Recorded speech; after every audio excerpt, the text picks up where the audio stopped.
Hi, today I'm reviewing POCO M5S and I'll show you how to install iPhone keyboard on this device.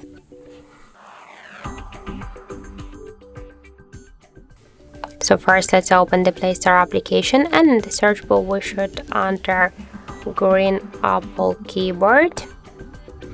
Now we should get this application, that's why tap to install and wait a couple of seconds. Now we should open the app and tap to enable in settings near green Apple keyboard, and you should click on the switcher, tap to OK and again OK. Then go back and tap to switch input methods and switch your currently keyboard to green Apple keyboard and then tap to OK.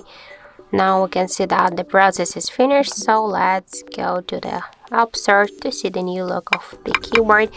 And we can see that this keyboard is so close to the iPhone 1 as the all of these emojis. So that's it, thank you for watching, and if you find this video helpful, don't forget to leave a like, comment and to subscribe our channel.